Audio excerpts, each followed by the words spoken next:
Valentine's Day, 50,000 BC. It was very fucking cold back then. Very fucking cold.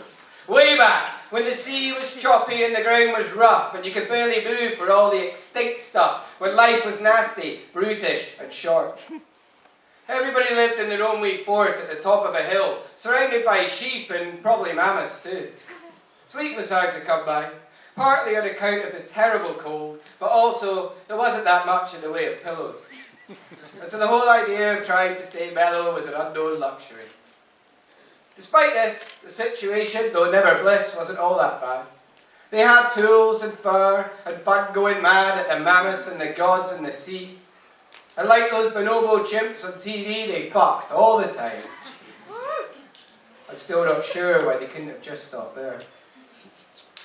So possibly because there was a lack of pillows, and the nights were long and black, and a body is soft and warm. Well, it's no surprise things took this far. And yet, I don't know how they did it. That moment when it's first articulated, ugh, ugh, ugh. Ugh, ugh, ugh, ugh.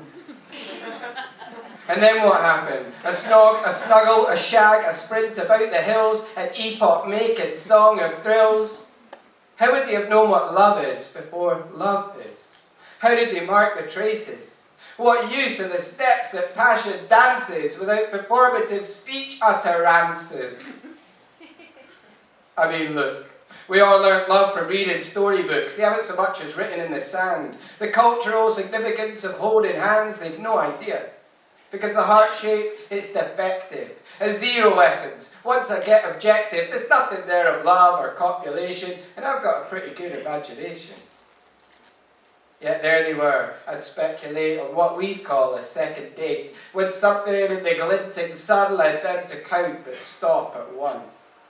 They turned and to each other gazed, and spoke, and from their lips a phrase each uttered, both shocked to discover that each had called the other lover. Then from the roots they plucked two flowers, made each say mine, and mine is yours, and tied the stems together to say that this is us, and that is they. A romp through prehistory, sealed with a kiss, and released with a nudge and a whisper. And there it was, the sudden leap from sense to sense, enough to keep the gods from closing in, enough to keep a blanket wrapping sleep. And yes, they said, it is enough to make it us from all this random stuff. Because we love as we distinguish a thatness and a thisness, to the sweetest music and the purest art, from two twined stems in the shape of a heart. Thank you.